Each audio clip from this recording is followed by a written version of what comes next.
یا اللہ۔ امام الائمہ سراج الامہ حضرت سیدنا امام اعظم ابو حنیفہ رحمۃ اللہ تعالی علیہ، آپ کی سیرت پر سوانح پر کچھ باتیں آج کی گفتگو کا موضوع ہیں۔ چونکہ امام صاحب رحمۃ اللہ علیہ کا وصال شعبان المعظم میں ہوا یا رجب میں ہوا، ان دو مہینوں میں سے با اختلاف روایات آپ کا وصال ہے۔ امت مسلمہ کو فقہ کا بہت بڑا ذخیرہ دینے میں اور لوگوں کو مسائل شرعیہ سے آگاہ کرنے میں جس شخص نے سب سے زیادہ کردار ادا کیا وہ امام اعظم ابو حنیفہ کی ذات ہے۔ امام صاحب ایک تابعی بزرگ ہے، تابعی اس کو کہتے ہیں جو صحابہ کے شاگرد ہوتے ہیں۔ امام صاحب نے بہت سارے صحابہ کی زیارت کی، ان کی خدمت میں رہے، ان سے دین سیکھا اور پھر امت مسلمہ کو دین کے اصول بنا کر عطا فرمائے۔ قیامت تک جتنے لوگ بھی فقہی مسائل سیکھیں گے وہ سارے امام اعظم ابو حنیفہ کا شکریہ ادا کر کے سیکھیں گے۔ فقہ ہوتی کیا ہے؟ قرآن پاک فرقان حمید میں اللہ نے فرمایا فَاسْأَلُوا أَهْلَ الذِّكْرِ إِن كُنتُمْ لَا تَعْلَمُونَ، فرمایا اگر تمہیں کسی بات کا علم نہ ہو تو اس سے پوچھ لیا کرو جسے اللہ نے علم عطا فرمایا ہے۔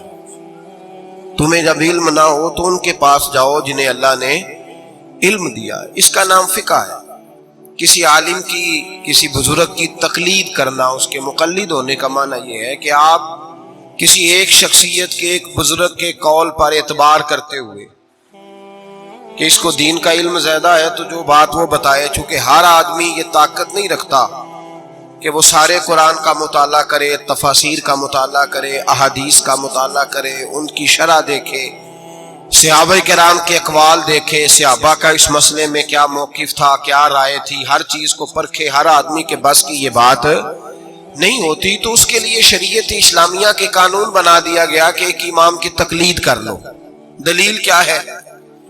نبی کریم سید عالم صلی اللہ علیہ وسلم نے حضرت معاذ ابن جبل رضی اللہ تعالیٰ عنہ کو یمن کا گورنر بنایا تھا۔ یہ بات آپ نے تھوڑا سمجھنی ہے، اس لیے کہ یہ ہمارے دور کا ایک نیا فتنہ ہے۔ لوگ کہتے ہیں میرے ایک ہاتھ میں قرآن ہے، ایک میں حدیث ہے، اور بندے بھی بڑی جلدی آ کے کہتے ہیں جی وہ فلاں آدمی تو قرآن اور حدیث کے بعد بات ہی نہیں کرتا، صرف قرآن اور صرف اس کے علاوہ تو بات ہی نہیں کرتا۔ ذرا ایک سوال کا جواب دیجئے، یہ جو بخاری شریف کی حدیث آپ کو بتائی جاتی ہے تو یہ ہمیں کس نے بتایا ہے کہ یہ نبی پاک کی حدیث ہے؟ جی امام بخاری نے۔ کس نے بتایا؟ تو اعتبار کس پر کیا آپ نے؟ جی یہاں تو کوئی بندہ کہے نا جی مجھے ڈائریکٹ نبی پاک نے بتایا ہے، پھر تو سمجھ میں آئی قرآن اور تو جب تو امام بخاری پر اعتبار کر رہا ہے، وہ کہہ رہے ہیں یہ نبی پاک کی حدیث ہے، تو مان رہا ہے، تو پھر اعتبار کس پہ ہوا؟ بولے اس بات کو سمجھیں۔ لوگ آپ کو بڑا صاف ستھرا سا نعرہ دیتے ہیں صرف قرآن اور صرف حدیث، تو بھائی یہ بتاؤ چلے قرآن پاک تو اللہ کا کلام ہے، صحابہ نے ہم تک پہنچا دیا، تو حدیث کیسے آئی؟ ان لوگوں سے بگڑ کر ایک نیا فرقہ بن گیا، وہ کہتے ہیں ہم اہل قرآن ہیں، ہم حدیث بھی نہیں مانتے۔ چکڑالوی گروپ اس کو کہتے ہیں۔ وہ لاہور میں بھی کچھ طبقہ اس کا پایا جاتا ہے، وہ بگڑ گئے ہیں، وہ کہتے ہیں صرف قرآن پاک، حدیث تو اماموں نے بنائی ہے، اماموں نے لکھی ہے، ہم نہیں مانتے۔ وہ ایسے نہ کرو بھائی، اس طرح تو سارا دین مشکوک ہو جائے گا۔ علم والوں کا رستہ ہمیں کس نے بتایا ہے؟ قرآن پاک میں۔ کس نے بتایا؟ اللہ نے کہا فَاسْأَلُوا أَهْلَ الذِّكْرِ إِن كُنتُمْ لَا تَعْلَمُونَ۔ اگر تمہیں کسی بات کا علم نہ ہو تو جس کو علم ہے اس سے جا کے، بھائی مجھے گاڑی نہیں چلانی آتی تو میں اب کہوں گا پہلے قرآن پاک سے مجھے نکال کے دو گاڑی، مجھے اللہ سکھائے چلانی۔ حدیث پاک میں پہلے لکھا ہو کہ گاڑی یہ اس کا نمبر ہو، فلانی علاقے کی بنی ہوئی ہے، میں کسی بندے سے سیکھ لوں یا مجھے حدیث پاک سے مل جائے گا؟ تو بھئی یہ عجیب سی بات ہے۔ تو گاڑی چلانی سیکھنی ہے تو جس کو گاڑی چلانی آتی ہے اس کے پاس جا سیکھ لے، تو دلیل مانگنے لگ گیا۔ تو بھئی قرآن اور حدیث کا علم جس بندے کو زیادہ ہے اس سے اسپیشلسٹ کے پاس جائیں آپ، وہ آپ کو بتائے گا آپ نے کیا کرنا ہے، بات ختم ہو گئی۔ اگر آپ کو شوق ہے خود مجتہد بننے کا تو ٹھیک ہے، آپ اتنا علم حاصل کریں، وہاں تک آپ جائیں۔ شیخ الاسلام خواجہ قمر الدین سیالوی رحمۃ اللہ تعالی علیہ، خواجہ صاحب کے پاس ایک شخص آیا، اللہ کرے یہ بات آپ کی سمجھ میں آ گئی تو بڑا فائدہ ہو جائے گا۔ بڑا فائدہ ہوگا یہ لفظ اگر آپ سمجھ گئے. اللہ کرے میری قوم سمجھدار ہو جائے, آمین تو کہنا. اللہ کرے سنی کو بھی کچھ سمجھ آنے لگ جائے. خواجہ صاحب کے پاس ایک بندہ آیا, کہنے لگا امام اعظم کی بات نہیں ماننی چاہیے, امام اعظم کی بات ان کی تقلید نہیں کرنی چاہیے, بڑی موٹی بات. خواجہ قمر الدین سیالوی کہنے لگے تیری یہ بات مان لوں, تیری بات کوئی نہیں سمجھ آئی آپ. کہنے لگا امام اعظم کی بات, آپ فرمانے لگے تیری یہ بات مان لوں. بندہ چپ کر گیا. کہنے لگا جی آپ نے کہا کہا. کہنے لگے تیرے جیسے فضول کی مانو اور امام اعظم ابو حنیفہ کی نہ مانو. فرمانے لگے تو خود اپنی تقلید کرا رہا ہے. خود ایک صاحب مجھے کہنے لگے جی ہم نہیں کسی کی مانتے, ہمارے مولوی صاحب کہتے ہیں صرف قرآن اور حدیث کی مانو. اور میں نے کہا تو مان اپنے مولوی صاحب کی رائے. ہمارے مولوی صاحب کہتے ہیں قرآن اور میں نے کہا تو مولوی صاحب کی مان رہا ہے, قرآن حدیث کی کب مان رہا ہے؟ چھوڑ سارے کام, چل مدرسے داخل ہو, پہلے اصول سیکھ دین کے, پھر پورا دین پڑھ, اور پھر مجھے آ کے بتانا پورے دین میں سے کہ میں نے سیکھ لیا ہے, پھر میں مانوں گا. ورنہ تو مولوی صاحب کی مان رہا ہے. تقلید تو کر ہی رہا ہے کسی نہ کسی شکل میں. تو ہم تقلید کیوں کرتے ہیں, سمجھے اس بات. نبی کریم علیہ السلام نے حضرت معاذ ابن جبل رضی اللہ تعالیٰ عنہ کو یمن کا گورنر بنایا. نبی پاک نے فرمایا معاذ تمہارے پاس لوگ اپنے مقدمے لے کے آئیں گے, کیسے فیصلہ کرو گے؟ عرض کی یا رسول اللہ صلی اللہ علیہ وسلم میں اللہ کا قرآن دے کے فیصلہ کروں گا. تو نبی پاک نے فرمایا اگر تجھے قرآن پاک سے نہ ملا تو, اگر آپ غور سے سن رہے ہوتے تو آپ کو اس بات پہ اعتراض ہونا تھا جو میں نے کہا, اس پہ آپ کو اعتراض ہونا تھا اگر آپ غور سے میری بات سن رہے ہو. نبی پاک علیہ السلام نے یہ نہیں فرمایا کہ قرآن میں ہے نہیں, فرمایا اگر تجھے نہ ملا تو. لفظوں پہ غور کیا کریں, اگر تجھے نہ ملا تو, یہ نہیں فرمایا کہ قرآن میں ہر مسئلے کا حل. حضرت سیدنا عبداللہ ابن عباس فرمایا کرتے تھے میرے اونٹ کی نکیل بھی گم ہو جائے تو میں قرآن پاک سے جا کے پوچھتا ہوں کہاں رکھی ہوئی ہے, اور مجھے قرآن پاک بتاتا ہے کہ فلانی جگہ. یہ نہیں کہ قرآن میں مسئلے کا حل موجود ہے, ہر آدمی کے پاس اتنی عقل نہیں ہوتی کہ مسئلے کا حل بتا سکے, عقل نہیں اتنی ہوتی, شعور نہیں ہوتا. بلکہ امام بخاری خود امام شافعی کے مقلد ہیں. لو کر لو گل, بہت بڑے محدث ہیں اور خود مثال بیان کرتے ہیں. ہمارے بزرگ کہتے ہیں کہ جو پنساری ہوتا ہے نا اس کے پاس جڑی بوٹیاں ساری ہوتی ہیں, اور اسے نسخے کا پتہ کس جڑی بوٹی کو کس کے ساتھ ملائیں, کس کو کس کے ساتھ رکھیں تو کیا نسخہ بنتا ہے, یہ پنساری کو پتہ, یہ حکیم کو پتہ ہوتا ہے. محدثین کہتے ہیں ہم نے حدیثیں ساری جمع کر دی ہیں, پر کس حدیث سے کیا مسئلہ نکلتا ہے یہ ہمیں نہیں پتا. یہ امام اعظم بتائیں گے, یہ امام شافعی بتائیں گے, یہ امام مالک بتائیں گے, یہ امام احمد بن حنبل بتائیں گے. وہ اسپیشلسٹ ہیں, ہم جمع کرنے والے ہیں, وہ حدیثیں سامنے رکھ کے امت کی رہنمائی کرنے والے. نبی پاک صلی اللہ تعالی علیہ وآلہ وسلم نے فرمایا معاذ تو جا رہا ہے, اگر تجھے وہ مسئلہ قرآن سے نہ ملا تو کیا کرے گا؟ عرض کی حضور قرآن سے نہ ملا تو آپ کی حدیث سے تلاش کر لوں گا. تو نبی پاک نے فرمایا اگر وہاں بھی تجھے نہ ملا تو, یہ نہیں کہ ہے نہیں, اگر تجھے نہ ملا تو. عرض کی یا رسول اللہ پھر میں قرآن اور حدیث کو سامنے رکھ کے اپنی رائے بیان کروں گا. تو نبی پاک نے ان کے سینے پہ ہاتھ پھیرا, فرمایا جا پھر اللہ تیری مدد کرے گا. اللہ تیری, یہ فقہ ہے, یہ اتنی سی فقہ ہے, اس کو سمجھ لیں. ہر آدمی کو ہر شے نصیب. بابا فرید الدین گنجے شکر کے پاس بندہ آ گیا, اس نے کہا پرانا بخار ہے جاتا کوئی نہیں. بابا صاحب نے کہا بسم اللہ الرحمن الرحیم قل هو اللہ احد اللہ الصمد لم یلد ولم یولد ولم یکن لہ کفوا احد. پھونک ماری, بندہ کہتا ہے بیٹھے بیٹھے میرا بخار اتر گیا. اس نے گاؤں جا کے اعلان کر دیا جس کا نہیں اترتا سارے ہی آ جاؤ. رش ہو گیا, پھونکیں بڑی نکلی, شفا کوئی نہیں. لوگوں نے پکڑ کے پھینٹی لگائی, انہوں نے کہا اتنی دور سے آئے ہیں اور تو اللہ کے بندے رام ایک کو بھی نہیں آیا. وہ بابا صاحب کے پاس آ گیا, کہنے لگا سورت اخلاص دو ہیں کہ ایک ہی ہے؟ بابا صاحب کہنے لگے بیٹے ایک ہی ہے. کہ حضرت جی آپ پھونک مارے تو بیٹھے بیٹھے بخار اتر جائے, میں نے 100 دفعہ پڑھی ہے, 100 پھونکیں ماری ہیں, ایک کا بھی نہیں نکلا, آپ کوئی اور والی پڑھتے ہیں. آپ فرمانے لگے سورت اخلاص ایک ہی ہے پر منہ بھی تو فرید الدین کا چاہیے نا. منہ بھی تو فرمایا مجھے اللہ تبارک و تعالیٰ نے توفیق دی ہے، میں نے کبھی غیبت نہیں کی، میں نے کبھی جھوٹ نہیں بولا، میں نے کبھی حرام نہیں کھایا، میں نے کبھی اپنی زبان سے کسی کا دل نہیں دکھایا۔ فرمایا میں نے اس زبان میں طاقت پیدا کی ہے، پھر جب قرآن کا نور آیا ہے تو اللہ نے تاثیر بنا دی ہے، پھر اللہ نے اثر پیدا کر دیا۔ تو بھائی ہر آدمی ہر چیز سمجھنے کے قابل ہے۔ یہی ہمارے بزرگوں کا موقف ہے، یہی ہمارے بزرگوں کی رائے ہے کہ قرآن اور حدیث کو سامنے رکھو، اس میں سے مسئلہ اخذ کرو۔ دلیل، پرانے زمانے میں جو لوگ ہوتے تھے وہ قسمیں کھایا کرتے تھے، قسمیں بڑی عجیب کھاتے تھے۔ ایک بندے نے قسم کھا لی کہ میرا کام ہو گیا تو وہ والی عبادت کروں گا جو اس وقت دنیا میں کوئی نہ کر رہا ہو، اتنی سخت قسم کھا لی۔ اب وہ کام ہو گیا تو کیا کرے؟ اگر نماز پڑھے تو لوگ پڑھ رہے ہیں ساری دنیا میں نمازیں، اذان پڑھے تو پتہ نہیں کہاں کہاں اذان ہو رہی، پھنس گیا، معاملہ الجھ گیا تو غوث اعظم جیلانی کے پاس گیا، کہا حضور اب کیا کروں؟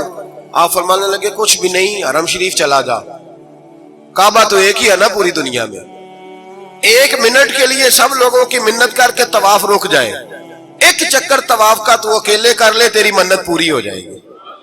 اب یہ فقاہت ہے، ہر آدمی کو یہ نصیب نہیں ہوتی، یاد رکھ۔ آگے چلیے، امام اعظم ابو حنیفہ کا زمانہ، ایک بادشاہ نے قسم کھا لی، اپنی بیوی سے کہنے لگا اگر تو چاند سے زیادہ خوبصورت نہ ہو تو تجھے 3 طلاقیں۔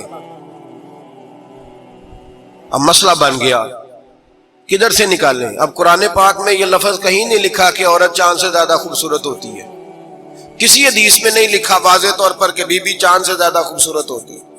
علماء کوفہ بیٹھ گئے، علماء بغداد بیٹھ گئے، علماء مصر بیٹھ گئے، بادشاہ تھا، اور پھر جو اس کی بیوی تھی وہ بھی ایک بادشاہ کی بیٹی تھی، اگر یہ طلاق ہو گئی تو 2 ملکوں کی جنگ چھڑ جائے گی، حالات خراب ہو جائیں گے۔ علماء پریشان ہیں کہ جائیں تو کدھر جائیں؟ لوگ پریشان ہوتے ہوتے امام اعظم کے پاس چلے گئے، کہنے لگے سارے مولوی کہتے ہیں طلاق ہو گئی، آپ بتائیں۔ امام صاحب کہنے لگے کوئی نہیں طلاق ہوئی۔ کہا کیوں؟ فرمانے لگے اللہ کا قرآن کہتا ہے لَقَدْ خَلَقْنَا الْإِنسَانَ فِي أَحْسَنِ تَقْوِيمٍ، اللہ فرماتا ہے میں نے سب سے حسین انسان کو پیدا فرمایا ہے، تو جب سب سے حسین انسان ہے تو چاند سے بھی زیادہ انسان ہی حسین ہے، فرمایا لہذا اس کی بیوی کو طلاق۔ مسئلہ تو قرآن پاک سے حل فرمایا نا، لیکن ہر آدمی کی وہاں تک رسائی ہو سکی، یہ فقاہت، یہ علم ہے، اور یہ اللہ سب کو عطا نہیں کرتا، یہ کسی کسی کا نصیبہ ہوتا ہے، کسی۔ اور ویسے بھی اب تو لوگوں کو شوق ہے نا، ہر بندہ ہر کام کرنا چاہتا ہے، صحابہ یہ نہیں کرتے۔ حضرت عمر فاروق سے پیارا قرآن کوئی نہیں پڑھ سکتا، وہ 5 نمازوں کی امامت کرتے تھے، تراویحوں کی باری آتی تھی تو حضرت ابی بن کعب کو آگے کھڑا کرتے، فرماتے تھے تو پڑھا۔ حضرت جناب سیدنا عمر فاروق کو بھی بڑا اعلیٰ قرآن پڑھنا آتا تھا، لیکن جب اچھی قرات سننے کو دل کرتا تھا تو حضرت ابو سعید خدری کو بلاتے تھے، حضرت ابو موسیٰ اشعری کو بلاتے، ان سے سنتے تھے۔ بھائی ہر آدمی دوڑ کے آگے بڑھ گیا ہے اور لوگوں کو بزرگوں کے خلاف اکساتا ہے، کہتا کوئی تقلید نہیں، ہمیں خود سمجھ میں آتی۔ خدا کے بندے، جب صحابہ کرام علیہم رضوان، صحابہ، حضرت عمر فاروق کا طریقہ یہ تھا جب کوئی بندہ مسئلہ پوچھتا تو کہتے علی کے پاس جاؤ، اس لیے کہ جو علم اللہ نے علی کو عطا فرمایا وہ کسی کے حصے میں نہیں آیا، جو علم اللہ نے، اور اس کی دلیل ان کی فقاہت ہے۔ ایک بی بی تھی، دائی تھی، وہ اس کے گھر میں بچے جنم لیتے تھے، بچے پیدا ہوتے، یہ دیکھیں علم جو ہوتا ہے نا وہ علم ہوتا ہے، فقاہت ہوتی ہے، اور یہ اللہ کی عطا ہے، یہ رب کی عطا ہے، جس کو چاہتا ہے عطا کر دیتا ہے، نہ اس میں حسد ہو سکتا ہے، نہ اس میں کوئی شخص کہہ سکتا ہے مجھے کیوں نہیں ملی۔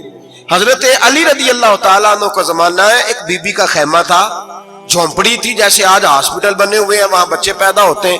ایک بی بی تھی، وہ دائی تھی، کام کرتی تھی یہ والا، اس کے گھر میں 2 کیس اکٹھے آ گئے، نہ اتنی لمبی چوڑی لائٹیں ہوتی تھی، اس نے اپنی جھونپڑی میں دونوں بیویاں اکٹھی تھی، دونوں کو اللہ تعالیٰ نے اولاد دی۔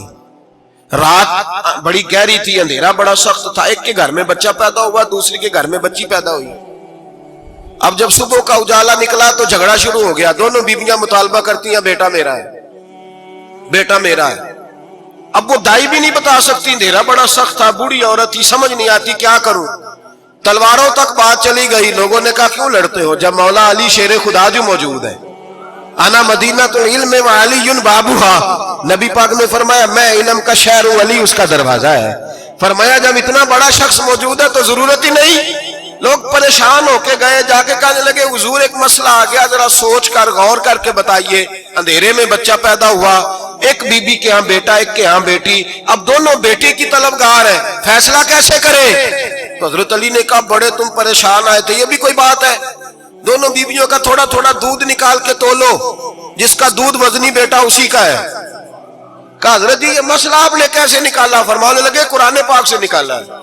کہا کیوں؟ فرمانے لگے اللہ قرآن میں کہتا ہے میں نے بیٹے کے 2 حصے رکھے ہوئے ہیں اور بیٹی کا 1 حصہ رکھا ہوا ہے. تو جب اللہ کسی کے گھر میں بیٹا دیتا ہے تو دودھ بھی وزنی ہوتا ہے, اس لیے کہ ڈبل وزن کا ہوتا ہے. انہوں نے دودھ نکال کے تولا, مقدار 1 جتنی, مقدار 1 جتنی, اس کا ½ کلو دودھ, اس کا 1 کلو, وزن کیا تو پورا ہو گیا. پیمانے رکھے گئے تو وہ ناپنے میں اور تھا, تولنے میں اس کا دودھ وزنی نکلا. جب دودھ وزنی نکلا تو جناب سیدنا علی المرتضیٰ فرمانے لگے جس کا دودھ وزنی بیٹا اسی کا ہے, اللہ ڈبل وزن کا دودھ عطا کرتا. اب مسئلہ کہاں سے نکلا بولیے؟ لیکن ہر بندہ نکالنے کی طاقت, یہی حضرت امام اعظم ابو حنیفہ کا کمال ہے. صحابہ کے زمانے میں ضرورت نہیں تھی صحابہ کو. ایک تو وہ اتنی لاپرواہی کی نماز نہیں پڑھتے تھے جتنی ہم پڑھتے ہیں. اتحیات میں بیٹھے سورۃ فاتحہ پڑھی جا رہی ہے, اتحیات میں بیٹھ کے بندے پوچھتے ہیں آگے, کہتے ہیں حضرت میں اتحیات میں سورۃ فاتحہ پڑھ رہا تھا, ساری پڑھ لی ہے, وہ تو رکوع کا وقت ہے تو یاد آیا کہ یہ تو اتحیات ہے. اتنی لاپرواہی کی پہلے تو وہ نمازیں نہیں پڑھتے. پھر اگر کسی کو غلطی ہو جاتی تو سامنے جناب رسالت امام صلی اللہ علیہ وسلم کا جلوہ والدہا موجود تھا, وہ حضور سے پوچھ لیتے. جب وقت گزرنے لگا نا, تابعین کا زمانہ آیا تو پھر مسئلہ بنا. ایک تو تھوڑا تھوڑا مشکات نبوت سے لوگ دور ہوئے تو لاپرواہی بھی آنے لگی. اب لوگوں نے پوچھنا شروع کیا کہ سورۃ فاتحہ بھول جائے تو کیا کریں؟ رکوع میں بندہ چلا گیا تو رکوع تو کر لیا لیکن سبحان ربی العظیم نہیں یاد رہا تو کیا کریں؟ سجدے میں گیا سبحان ربی الاعلیٰ نہیں پڑھا تو کیا کریں؟ اب مسائل بنے, اب ضرورت ہوئی.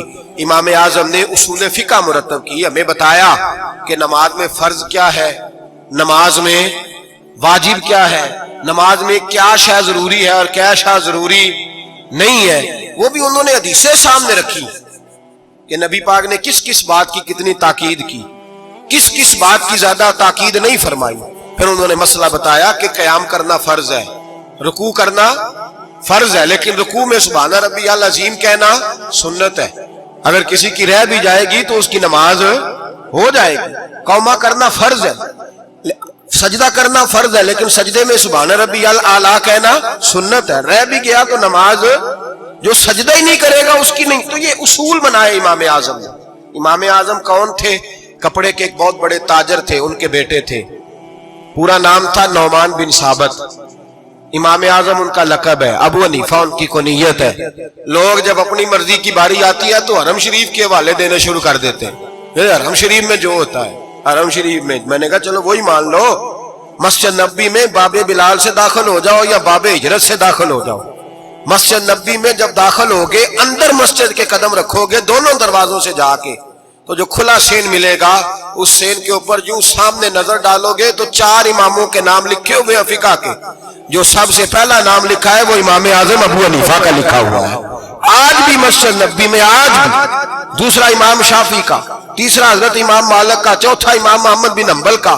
اور آج بھی فقہائے مکہ اور مدینہ جب فتویٰ دیتے ہیں تو امام محمد بن حنبل کے قول پہ فتویٰ دیتے ہیں, اور ہر جگہ وہ اعلان کرتے ہیں کہ ہم فقہ کے ماننے والے مقلد ہیں امام محمد بن حنبل کے. وہ اعلان کرتے ہیں, انہوں نے لکھ کے لگایا ہوا. ایک پوری دنیا کی لوگ تو کسی نہ کسی امام کی تقلید کریں, اور ایک چھوٹی سی جماعت اٹھ کے کہے نہیں ہمیں ڈائریکٹ سمجھ آئی ہے. تو کیسے بھائی تمہیں سمجھ آ گئی؟ امام اعظم ابو حنیفہ کا نام نعمان بن ثابت تھا, کوفے میں پیدا ہوئے تھے, صحابہ کے شاگرد تھے, 80 ہجری میں پیدا ہوئے, 150 ہجری میں آپ کا وصال ہوا.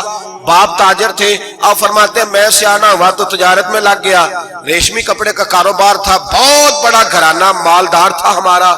میں گلی سے گزرتا تھا, رستے میں امام شافعی کا مدرسہ تھا, میں بچوں کو پڑھتے دیکھتا تو مجھے شوق ہوتا, اکثر میں وہاں 2-4 منٹ 10 منٹ قیام کرتا. ایک دن امام شافعی نے بلایا اور بلا کے فرمایا بیٹے کیا کرتے ہو؟ میں نے کہا کپڑے کا کام کرتا ہوں. تو کہنے لگے تیرے چہرے میں بڑی چمک ہے, تیرے چہرے میں بڑی روشنی ہے, مجھے لگتا ہے میرا رب تجھ سے کوئی بڑا ہی کام لینے والا ہے, تو آ نہیں جاتا, پڑھ نہیں لیتا. اقبال کہتے ہیں اگر کوئی شعیب آئے میسر, شبانی سے کلیمی 2 قدم ہے. اللہ کرے کسی کو کوئی مل جائے, کسی کو کوئی بیٹھا ہوا مجھے دور دعا دیتا ہے، میں ڈوبتا ہوں پر سمندر اچھال دیتا ہے، اللہ کرے کوئی مل جائے۔ فرماتے ہیں امام شابی نے میری بات ہوئی تو میں حضرت حماد کے مدرسے میں داخل ہو گیا۔ امام حماد بہت بڑے مفتی تھے، سند بھی سن لے، امام اعظم شاگرد ہے امام حماد کے، اور امام حماد شاگرد ہے حضرت ابراہیم نخعی کے، حضرت ابراہیم نخعی شاگرد ہے حضرت علقمہ کے، اور حضرت علقمہ شاگرد ہے حضرت عبداللہ ابن مسعود کے، اور حضرت عبداللہ بن مسعود وہ صحابی ہیں جن کی ڈیوٹی تھی نبی پاک کا ڈنڈا مبارک کا سا اٹھانے کی، حضور کے جوتے اٹھانے کی، ڈائریکٹ نبی پاک سے علم دین حاصل کیا کرتے۔ یہ سند ہے امام اعظم ابو حنیفہ کی۔ حضرت امام اعظم کہتے ہیں میں امام حماد کے مدرسے میں پڑھنے لگا، کئی سال رہ کے میں نے ان کے مدرسے میں علم حاصل کیا۔ جب میں فارغ ہوا تو میں نے کہا استاد جی میں کہاں مدرسہ بناؤں، میں کس مسجد میں بیٹھوں، میں کہاں جاؤں؟ کہتے ہیں میرے استاد اپنی کرسی سے اٹھے اور میرا بازو پکڑ کے اپنی جگہ پہ بٹھایا، کہنے لگے میں نے تجھے پڑھایا ہے لیکن رب نے تجھے بڑا ہی عطا کیا ہے، اب تو کہیں اور نہیں جائے گا، میری مسجد پر بیٹھ کر لوگوں کو پڑھایا کرے گا۔ امام اعظم ابو حنیفہ نے فقہ اور اصول کا علم وہاں سے حاصل کیا۔ فرماتے ہیں پھر میرے استاد نے میری ڈیوٹی لگائی، فرمانے لگے اب تو کسی ایسی جگہ جا جہاں سے تجھے تقوی کی روشنی ملے، کوئی مرشد تلاش کر، سہ نفل نمازاں پڑھیاں ظالم نفس نہ مردہ ہو، اے باند فقیروں کسے نہیں مارے آئے ہوئی چور اندر دا ہو۔ حضرت امام اعظم سن 80 ہجری میں کہتے ہیں 80 ہجری میں، آج سے 1400 سال پہلے 1350 سال پہلے امام اعظم کہہ رہے ہیں مجھے ضرورت تھی کہ میں جا کے کسی کے ہاتھ میں ہاتھ دوں تاکہ میں اس سے اصلاح لوں جو میرے قلب و نظر کو صحیح کرے۔ ہم تو سارے سیانے، ہمیں تو کسی کی ضرورت ہی نہیں۔ فرماتے ہیں میں اپنے استاد کے کہنے پر امام جعفر صادق کے پاس گیا، 2 سال امام جعفر صادق نے مجھے پریکٹیکل کرایا، جو علم میں نے امام حماد سے سیکھا تھا اس پر عمل کرنے کا طریقہ مجھے امام جعفر صادق نے سکھایا ہے۔ 2 سال، اور امام اعظم فرمایا کرتے تھے اگر وہ 2 سال نہ ہوتے تو میں ہلاک ہو جاتا، وہ 2 سال نہ ہوتے تو میں، فرماتے ان سے میں نے پڑھنا پڑھانا سیکھا، اور امام جعفر صادق رات کو مجھے ساتھ کھڑا کرتے اور ساری رات نفل پڑھاتے، وہ میری تربیت کرتے۔ وہ علم تو میرے اندر تھا لیکن عاجزی، تقوی، پرہیزگاری، عبادت، قرآن سے پیار، یہ مجھے امام جعفر صادق نے سکھایا۔ امام اعظم ابو حنیفہ بہت بڑے فقیہ بنے، پھر مدرسہ بنایا، پھر خانقاہ بنائی، پھر امام صاحب رحمت اللہ علیہ نے ساری زندگی رسول اللہ صلی اللہ علیہ وسلم کے دین کا پیغام دیا۔ ایسا بھی وقت آتا ایک آیت شروع کرتے تو ساری رات وہ آیت ہی پڑھتے رہتے، ساری رات علم پڑھایا، لوگوں سے پیار کیا، خلوص بانٹا، بہت بڑے مالدار تھے۔ ایک بہت بڑا نام ہے امام ابو مالک کا، یہ اتنے بڑے شخص ہیں کہ ہارون رشید نے انہیں قاضی القضاء بنایا تھا، چیف جسٹس بنایا تھا۔ حضرت امام مالک کہتے ہیں میں غریب کا بیٹا تھا، اکثر دین پڑھنے والے غریبوں کے بیٹے ہوتے ہیں، امیروں کے بچے ایف ایس سی پڑھتے ہیں، بی ایس سی پڑھتے ہیں، ٹیکنالوجی پڑھتے ہیں، غریبوں کے بچے دین پڑھتے ہیں، اور پھر امیروں کو ممبریاں ملتی ہیں، غریبوں کے بچوں کو اللہ ممبر عطا فرماتا ہے، مصلی رسول اللہ دیتا ہے۔ حضرت سیدنا امام ابو مالک فرماتے ہیں میں غریب کا بیٹا تھا اور میری 6-7 بہنیں، میں اکیلا بھائی تھا۔ آپ فرماتے ہیں میرے ابا جی فوت ہو گئے، میری امی پکڑ کے مجھے ایک دھوبی کی دکان پہ لے گئی، کہنے لگی اسے کپڑے دھونے کا طریقہ بتا دے، سلیقہ سمجھا دے، یہ بھی ایک چھوٹی سی لانڈری کی دکان کھول لے گا، میری بیٹیوں کا پیٹ پالے گا۔ دھوبی کہنے لگا ٹھیک ہے، میں 2-3 درہم بھی دوں گا مہینے کے، اور جب کام سیکھ جائے گا تو تنخواہ بڑھ جائے گی۔ امام ابو مالک رحمت اللہ علیہ فرماتے ہیں میں بہنوں کے لیے روزی کمانے نکلا، میں بیوہ ماں کے سر پہ بوجھ اتارنے کے لیے نکلا، میں غربت کے عالم میں نکلا، رستے میں امام اعظم کا مدرسہ تھا۔ فرماتے میں وہاں چمکتے چہرے دیکھتا، لیکن اپنی غربت کو دیکھ کے میں آگے بڑھ جاتا، پریشان ہوتا کہ میں کیسے علم حاصل کروں گا۔ آپ فرماتے امام صاحب مجھے اکثر دیکھتے، ایک دن امام اعظم باہر نکلے، مجھے کھڑے ہوئے دیکھا تو قریب بلایا، سینے سے لگایا، ماتھا چوما، کیا نام ہے؟ میں نے کہا ابو مالک میرا نام ہے۔ کہا تمہیں پڑھنے کا شوق ہے؟ کہا بڑا شوق ہے۔ کہنے لگے چل آ جا پڑھا کر، آ جا مدرسے میں پڑھا کر۔ کہتے میں سارا دن وہاں پڑھتا، گھر سے کام کرنے آتا، سارا دن امام اعظم کے پاس پڑھتا رہتا۔ مہینہ آیا تو میری اماں کہنے لگی تنخواہ لاؤ۔ میں نے کہا امی جی تنخواہ تو وہ دے گا جو ڈیوٹی پہ جاتا ہو، میں تو پڑھنے جاتا ہوں۔ کہتے اماں گھر سے نکلی اور بڑے غصے کے ساتھ نکلی، کہنے لگی مولوی نے میرا بچہ خراب کر دیا، میرا بچہ خراب کر دیا، میں کام پہ بھیجتی تھی، اس نے کس چکر میں ڈال دیا، مسلوں سے بھی کبھی پیٹ بھرا ہے، کام بھی تو کرنے چاہیے نا۔ کہتے امام اعظم کے سامنے کھڑی ہوئی، امام صاحب بڑے امیر کبیر آدمی، اربوں خربوں پتی تھی، اور پھر اتنے بڑے عالم فقیر، سارا بغداد، سارا کوفہ، سارا مصر سلوٹ کرتا ہے۔ بی بی آئی اور تیز جملے، عورتوں کا طریقہ ہوتا ہے، کہنے لگی مولوی تیری سفید داڑھی، تیرا اتنا نام، تجھے خیال ہی نہیں آیا، میں بیوہ عورت ہوں، تو نے میرا بچہ خراب کر ڈالا، میری یتیم بچیاں روٹی کہاں سے کھائیں گی، مسلوں سے بھی کبھی پیٹ بھرا ہے۔ کہتی اتنے سخت جملے کہے، پر قربان جاؤ امام اعظم سنتے رہے اور مسکراتے رہے، کہنے لگے میری غلطی ہے، میری غلطی ہے، میری غلطی ہے، بی بی بھول گیا تھا، غلطی ہو گئی۔ بی بی کہتے تیری امام صاحب سنتے رہے، جب غصہ اتر گیا تو کہنے لگے اماں تیرا غصہ اتر گیا ہے، اتر گیا ہے، کہنے لگے تیرا بیٹا بڑا نیک ہے، تیرا بیٹا بڑا لائق ہے، تو اسے پڑھنے دے۔ کہنے لگے چپ کر بے مولوی، یہ پڑھے گا تو میں روٹی کہاں سے کھاؤں گی۔ امام صاحب کہنے لگے مجھے بتائے گی تیرے گھر کا خرچہ کتنا ہے۔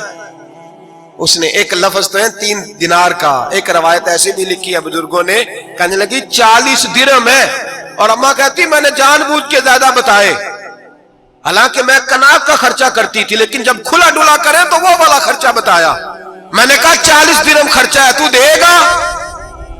تو کہتے امام اعظم کہنے لگے اماں تجھے لینے نہیں آنا پڑے گا، پہلی سے پہلے تیرے گھر میں پہنچ جایا کریں گے، یکم سے پہلے آئیں گے۔ او بھائیو کہاں استاد ملتے ہیں، کہاں استاد ملتے ہیں، کہاں وہ لوگ ملتے ہیں جو دعائیں مانگتے، التجائے کرتے، پیار کرتے۔ گزر گیا وہ دور، اب تو سوٹ لینے کا دور ہے، مٹھائیاں لینے کا دور ہے، ہاتھ ڈلوانے کا دور آیا ہے۔ اب کون پوچھتا ہے، اب تو پوچھتے ہیں تو میرے لیے کیا لایا ہے۔ حضرت سیدنا امام اعظم ابو حنیفہ رحمت اللہ علیہ 1 دن نہیں، 2 دن نہیں، 4 دن نہیں، 5 مہینے نہیں، 20 سال تک، کہنا آسان، بولنا آسان، سننا آسان، 20 سال تک امام ابو مالک کے گھر میں خرچہ دیتے رہے، وہ پڑھتے رہے۔ اماں کہنے لگی تو میرے بیٹے کو لگا تو لیا ہے تو پڑھ کے بنے گا کیا؟ حضرت امام اعظم فرمانے لگے بادشاہوں کے تخت پر بیٹھ کر بادشاہوں کے ساتھ کھانے کھایا کرے گا، ان کے ساتھ بیٹھ کے حلوہ کھائے گا، وقت آئے گا تو دیکھے گی۔ کہتے ہیں میرے امام انتقال کر گئے، وقت بیت گیا، ہارون رشید نے مجھے بلایا بغداد میں اور کہا میں آپ کو چیف جسٹس بنانے لگا ہوں۔ کہتے ہیں میں خوشی سے سجدے کرنے لگا، میں چیف جسٹس بنا، میں نے اپنی اماں کو خط لکھا کہ اماں بغداد آ جا، تیرے بیٹے کو اللہ نے بڑی شان عطا کر دی ہے۔ فرماتے ہیں ہارون رشید کی بیوی بڑی اولیاء کی، علماء کی بڑی فرما بردار تھی، محبت کرنے والی تھی، اس نے حلوہ بنا کے بھیجا، کھانا بنا کے بھیجا۔ ہارون رشید تخت پہ بیٹھ کے کھانے لگا تو کہنے لگا امام صاحب آپ بھی یہیں آ جائیں میرے ساتھ۔ کہتے ہیں ایک کونے میں وہ بیٹھ گیا، ایک میں بیٹھ گیا، بیچ میں کھانا رکھ لیا، اتنی دیر میں میری اماں بھی پہنچ گئی، 2 لقمے کھائے تھے کہ اماں آ گئی۔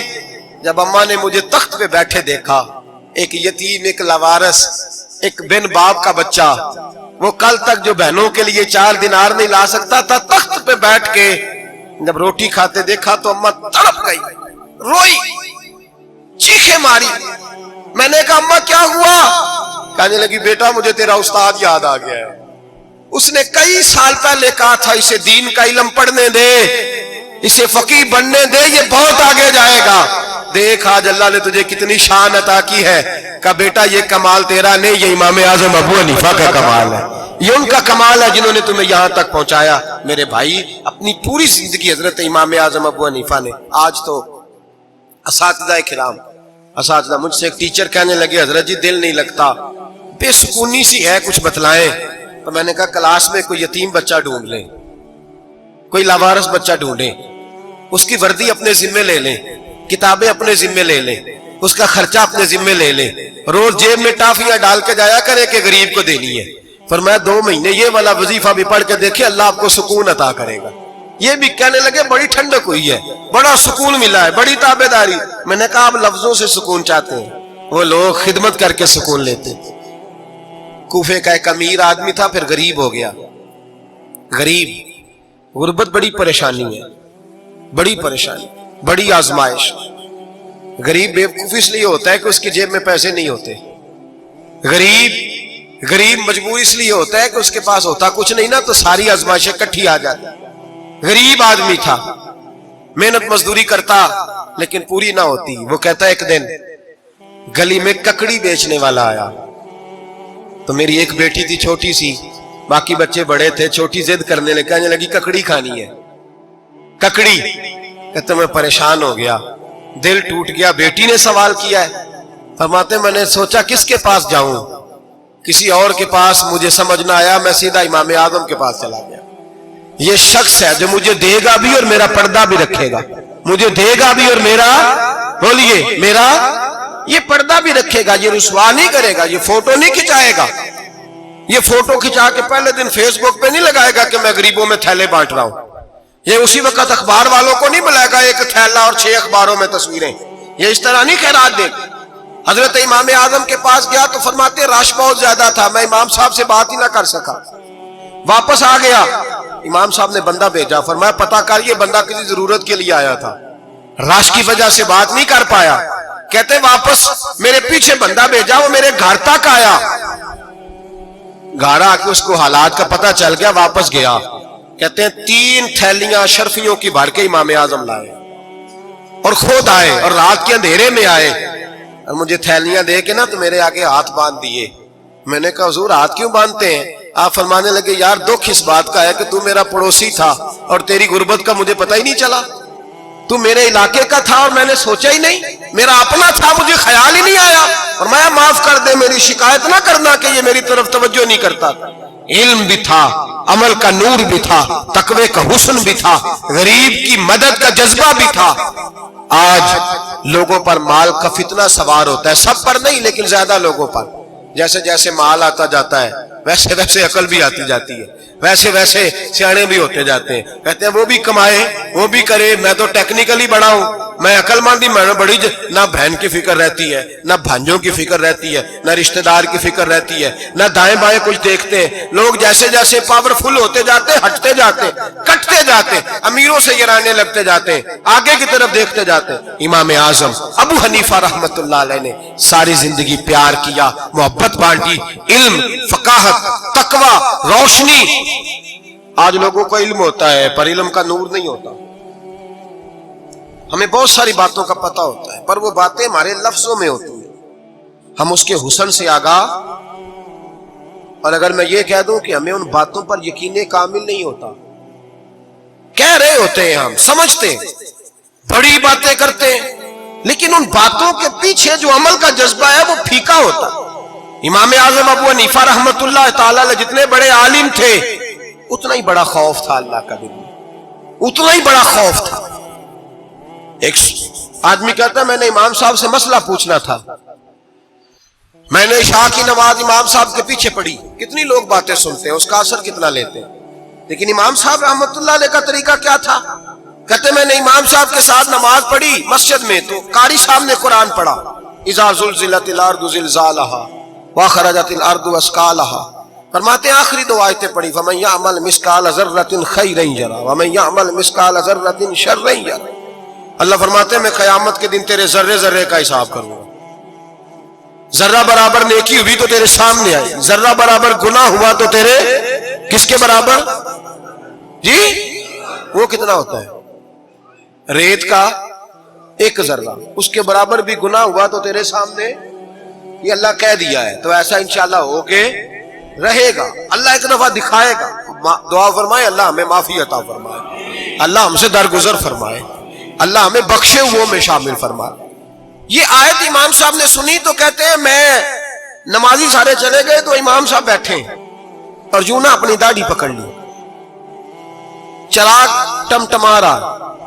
کہتے ہیں داڑھی پکڑ لی اور امام صاحب بیٹھے. میں نے کہا کہ کسی محویت کے عالم میں ہے، سوچ میں، چلے میں تھوڑی دیر میں آتا ہوں. کہتے ہیں میں 2 گھنٹے کے بعد آیا تو امام صاحب ایسے بیٹھے ہیں داڑھی پکڑی ہوئی. میں نے کہا ٹھہر کے آتا ہوں. میں پھر 1-1.5 گھنٹے کے بعد گیا تو ویسے ہی بیٹھے. کہتے تہجد کا وقت ہو گیا، میں مسجد میں گیا تو چراغ ٹمٹمانے لگا، ختم ہونے کے قریب آ گیا. امام صاحب بیٹھے. اب میں نے دیکھا کہ آنکھیں آنسوؤں سے بھری ہوئی ہیں اور اپنی داڑھی پکڑ کے کھینچ رہے ہیں اور کہتے ہیں یا اللہ تو اگر ذرے ذرے کا حساب لے گا تو ابو حنیفہ تو الجھ جائے گا. اے اے اللہ تو ذرے ذرے کے بارے میں پوچھے گا تو میں تو نہیں جواب دے سکتا، خدا بندہ اس طرح کر، میرے ان سفید بالوں پہ رحم کھا، اے اللہ میرے بڑھاپے پہ مہربانی فرما، مجھ سے نہ ذرے ذرے کا پوچھنا، میں بڑا کمزور ہوں، میں نہیں جواب دے سکتا، مولا مجھ سے درگزر والا معاملہ کر۔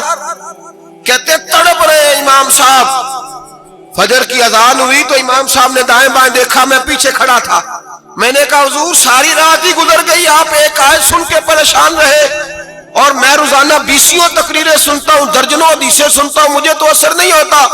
آپ فرمانے لگے مجھے تیرے معاملے کا نہیں پتا، لیکن مجھے اگر تو نے دیکھ لیا ہے تو کسی کے ساتھ ذکر نہ کرنا مجھے، اور فرمانے لگے پھر تو نیک آدمی ہوگا، تجھے نہیں خیال آتا، تو میں تو جانتا ہوں من آنم کے من دانم، پتہ سارا ہے سردار نو کی دیا، میں تو جانتا ہوں نا، مجھے خبر ہے، لہٰذا میں نہیں حساب دے سکتا، تیرا نہیں مجھے پتا۔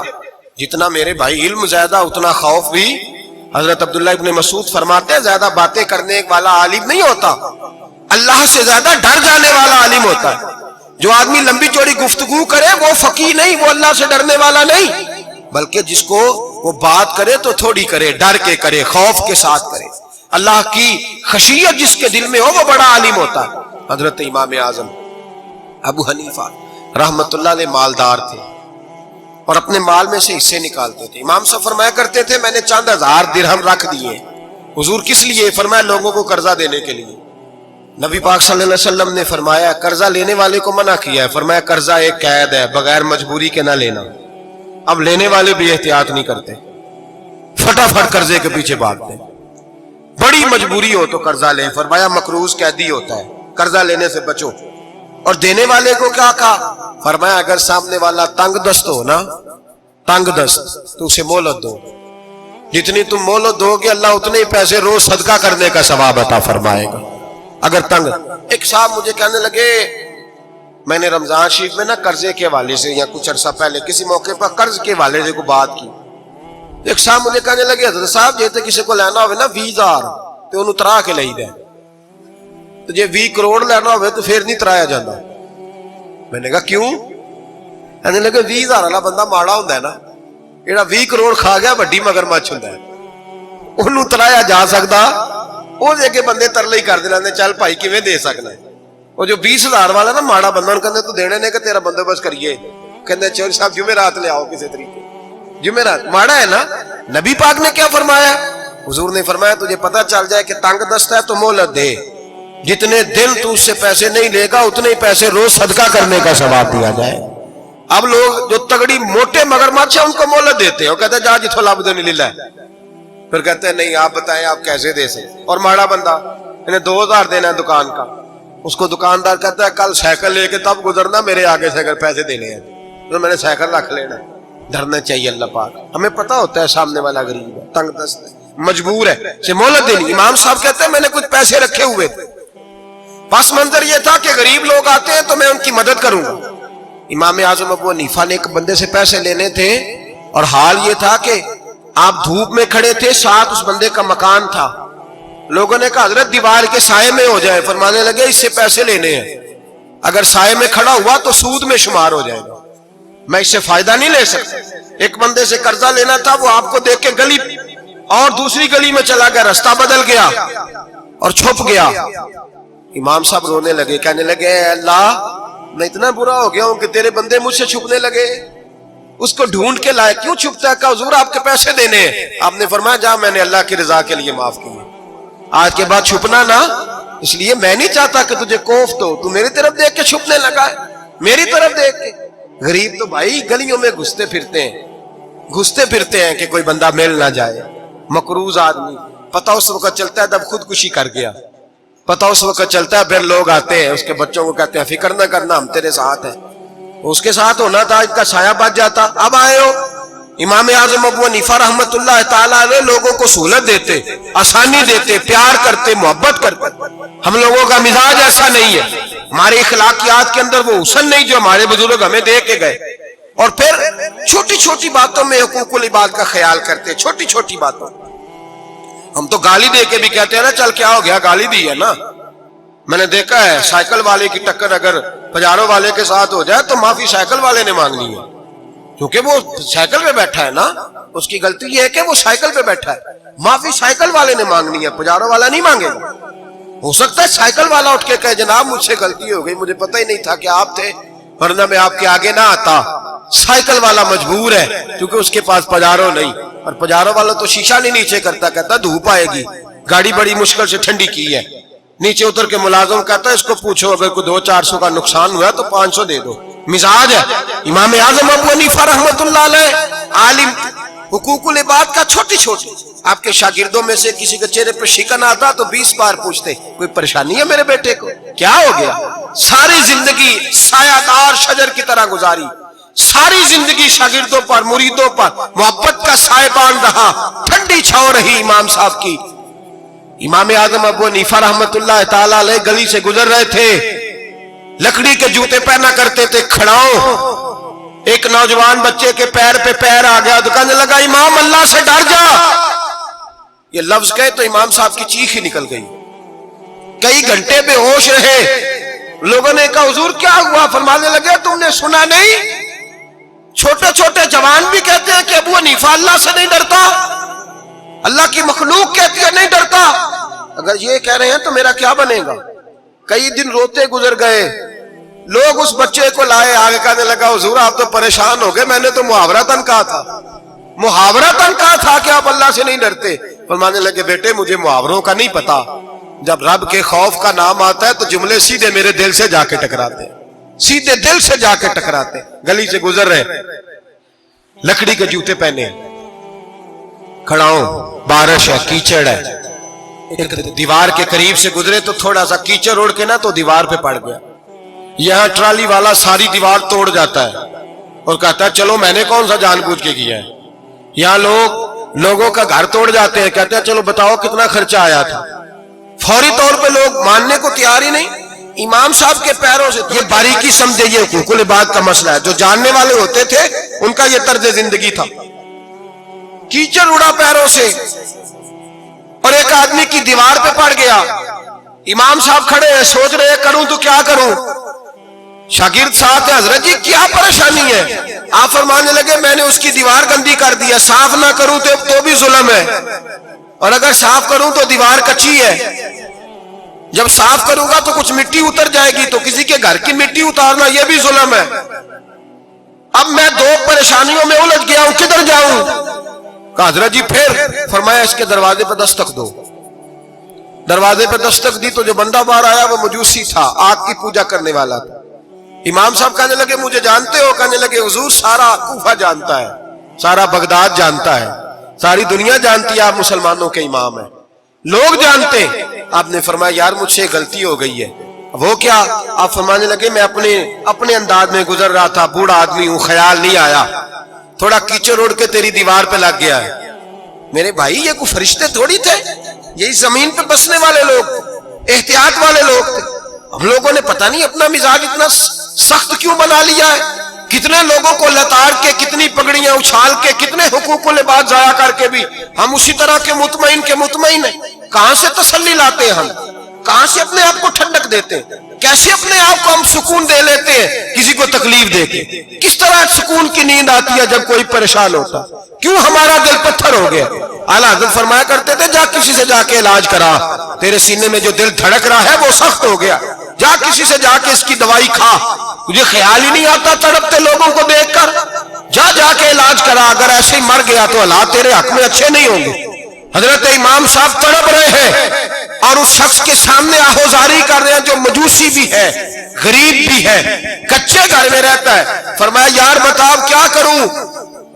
امام صاحب باتیں کر رہے ہیں تو وہ آدمی حیرت میں کھو گیا، کبھی دیوار دیکھتا، کبھی اپنا آپ دیکھتا، کبھی امام صاحب کو دیکھتا، دائیں بائیں دیکھتا، پسینے آنے لگے، پتہ نہیں کیا سوچوں کا مد و جزر چلنے لگا، کہاں بات گئی، کہاں تک اس کی سوچ گئی، کہاں پلٹ کے آئی۔ کہنے لگا امام صاحب میں تو چوک میں رہتا ہوں، روزانہ پتہ نہیں کتنی گاڑیاں مٹی برسا جاتی ہیں، کبھی کوئی نہیں آیا، آپ کو کیا ہوا؟ آپ فرمانے لگے مجھے کسی کا نہیں پتا، مجھے تو میں نے جو قرآن حدیث پڑھا ہے مجھے تو ڈر آ رہا ہے، مجھے بتا تو معافی دیتا ہے کہ نہیں، تیری دیوار صاف ہوگی کہ نہیں؟ کہنے لگا حضور دیوار کو چھوڑے، پہلے کلمہ پڑھائے، میرا دل تو صاف کر دے۔ کہنے لگا اتنا میٹھا دین، اتنا پیارا دین، اتنا خوبصورت دین کہ غریب کی دیوار پر کیچڑ لگ جائے اور آپ کو اتنی تکلیف ہو، میں اس دین سے دور کیوں ہوں؟ یہاں روز یورپ کہتا ہے کہ مسلمان جھوٹی شادیاں کرتے ہیں، دنگا فساد کرتے ہیں، نیشنلٹی لینے کے لیے جھوٹ بولتے ہیں، جانے کس کس قسم کے لوگ پاپڑ بیلتے ہیں، کس طرح اپنا ایمان بیچتے ہیں، کیا انداز ہم اختیار کرتے ہیں۔ ہمارے کردار نے لوگوں کو مذہب اور دین کا باغی بنا دیا۔ ہمارے بزرگوں کا طریقہ یہ تھا کہ چھوٹی چھوٹی باتوں کا خیال کرتے، چھوٹی چھوٹی باتوں کا۔ بہت بڑے عالم تھے، یہ ساری نیکیاں تو ان کی سماجی تھی، فلاحی تھی، ان کی معاشرت کی نیکیاں تھی، دنیا داری، لیکن جو ان کا باقی کا معاملہ تھا، 4 لوگ ایسے ہیں جو ہمیشہ قرآن پاک ایک رات میں پڑھا کرتے ہیں۔ ان میں پہلا نام حضرت عثمان غنی کا ہے، پورا قرآن پاک، دوسرا مولا علی شیر خدا کا ہے، تیسرا حضرت سعید بن جبیر کا ہے، چوتھے امام اعظم ابو حنیفہ ہیں جو ایک رات میں پورا قرآن پاک پڑھ دیا کرتے ہیں۔ جس جگہ امام اعظم کی قبر بنی ہوئی ہے نا، اعظمیہ ایک محلہ ہے بغداد کا، اس کا نام ہی اعظمیہ، امام صاحب کے نام، جہاں قبر بنی ہوئی ہے، وہاں بیٹھ کے امام اعظم ابو حنیفہ نے 60 مرتبہ قرآن پاک ختم کیا، خود پڑھا، خود فرمایا یہاں میں نے دفن ہونا، اس جگہ 60 قرآن پاک پڑھے۔ رمضان کا مہینہ آتا تھا تو امام صاحب ایک قرآن پاک دن میں پڑھتے تھے، ایک رات کو پڑھا کرتے تھے، ایک قرآن پاک سنایا کرتے تھے۔ امام صاحب رحمت اللہ علیہ ساری رات نفل پڑھتے۔ لوگ کہتے ہیں کہ امام صاحب کی رات نماز کے لیے کھڑے ہوتے تو ایک رکعت میں 15 سپارے پڑھتے، تو لوگ کہتے تھے یہ ابو حنیفہ نہیں، یہ تو کوئی کسی نے پلر کھڑا کر دیا، یہ تو کوئی ستون ہے، رکوع ہی نہیں کرتا، پورے 15 سپارے۔ یہاں تو ابھی تراویح آئیں گی، لوگ پہلے سے کہنے لگ گئے بڑی گرمیوں کے روزے ہیں، بڑی گرمیوں کے روزے ہیں، اور آ تو لینے دے بھائی، پہنچ تو لینے دے رمضان شریف کو، اللہ بڑا مہربان ہے، ہر چیز کو بدلنے پہ قادر ہے۔ پہلے سے لوگ تیاری کر رہے ہیں، مسجدیں ڈھونڈیں گے جائے اسی اچھا ہو، قرآن جلدی پڑھا جائے، ڈھونڈ کے۔ امام صاحب رحمت اللہ تعالیٰ علیہ، اور میں اکثر کہا کرتا ہوں، میں کہتا ہوں تو تراویح میں کھڑا نہیں ہوتا، پاسپورٹ کے دفتر کھڑا ہو جاتا ہے 2 گھنٹے، شناختی کارڈ کے دفتر تو 3 گھنٹے کھڑا ہو لیتا ہے۔ یہ تیرا ظلم ہے اپنی ذات کے ساتھ کہ تجھے قرآن کے لیے کھڑا نہیں ہوا جاتا، دنیا داری کے لیے کھڑا۔ وہ پروجیکٹر کرانے جائے تو چاہے تجھے 4 گھنٹے لائن میں کھڑا ہونا پڑے، وہاں تو کھڑا ہو لیتا ہے۔ اللہ سے ڈر، اپنی تھوڑی سی دنیا داری کے لیے سارا کچھ کر لیتا ہے۔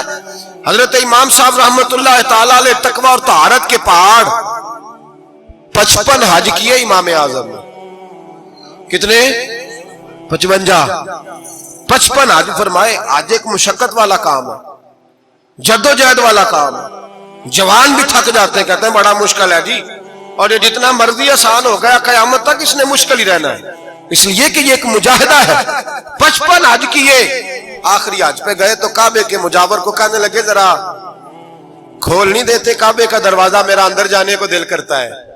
اس نے دروازہ کھولا، اندر گئے تو کہنے لگے خدایا، 2 جملے کہے، کہنے لگے اے اللہ، جتنا تو نے مال دیا تھا میں اتنا شکر نہیں ادا کر سکا، اور جتنا تو نے علم دیا تھا میں اتنا عمل نہیں کر سکا، اب بوڑھا ہو گیا ہوں، مہربانی کرنا مجھ سے درگزر والا معاملہ کر، اور اے اللہ اگر تو مجھے بتا دے کہ تو راضی یا ناراض ہے تو میں ذرا سکون سے مر جاؤں۔ کہتے ہیں کعبے کی دیواروں سے آواز آنے لگی، ابو حنیفہ تیرا رب تجھ سے بڑا راضی ہے۔ داتا گنج بخش علی اجویری جیسا بابا 1000 سال پہلے لکھ کے گئے کشف الماجود میں، داتا صاحب نے لکھا ہے 1000 سال پہلے کشف الماجود میں۔ داتا صاحب فرماتے ہیں میں حضرت بلال کی قبر پہ حاضری دینے گیا، یعنی 1000 سال پہلے کے مسلمان بھی قبروں پہ مزاروں پہ جایا کرتے تھے۔ داتا صاحب لکھتے ہیں، کہتے ہیں ملک شام میں حضرت بلال حبشی کی قبر پہ حاضری دینے گیا، میں قبر پہ حاضری دے کے تو ساتھ لیٹ گیا، میری آنکھ لگ گئی، مجھے خواب میں نبی پاک کا دیدار نصیب ہوا، گویا حاضری حضرت بلال کی، اور برکت یہ کہ وہاں مجھے مصطفیٰ کا دیدار نصیب ہو رہا ہے۔ فرماتے ہیں نبی پاک میری خواب میں آئے، حضور نے ایک بوڑھے بابے کے گلے میں ہاتھ ڈالا ہوا ہے اور اپنے ساتھ ساتھ چلا رہے ہیں۔ میں نے عرض کی یا رسول اللہ یہ کون ہے؟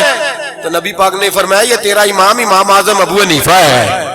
فرماتے ہیں مجھے سمجھ آ گئی کہ امام اعظم بھٹک اس لیے نہیں سکتے کہ انہیں رسول پاک نے سہارا عطا فرمایا ہے، وہ بہک اس لیے نہیں سکتے کہ نبی پاک نے انہیں سہارا دیا۔ داتا گنج بخش علی اجویری رحمت اللہ تعالی علیہ فرماتے ہیں کہ امام صاحب رحمت اللہ تعالی علیہ بہت بڑی شخصیت۔ امام اعظم کا پیغام کیا ہے؟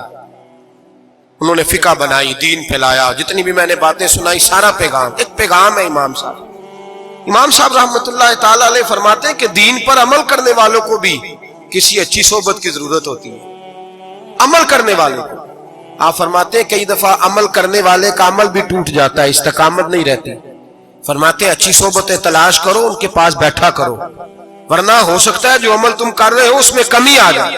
جتنا نیک لوگوں سے رابطہ زیادہ رہتا ہے انسان کا دین پر عمل زیادہ رہتا ہے، جتنا نیک لوگوں سے پیچھے ہٹتا ہے اتنا دین سے۔ آپ فرمایا کرتے تھے اگر 2 سال نہ ہوتے جو میں نے امام جعفر صادق کی صحبت میں گزارے، ابو حنیفہ ہلاک ہو جاتا۔ اپنے آپ کو رب کریم کے بندوں کے ساتھ لگا کے رکھیں، جوڑ کے رکھیں۔ اگر ہمارا رب کریم کے بندوں سے رشتہ رہے گا تو قرآن و سنت سے رشتہ رہے گا۔ اللہ تعالی ہمیں ان بزرگوں کے نقوش سیرت پر عمل کی توفیق عطا کرے۔ آخر دعوانا ان الحمدللہ رب العالمین۔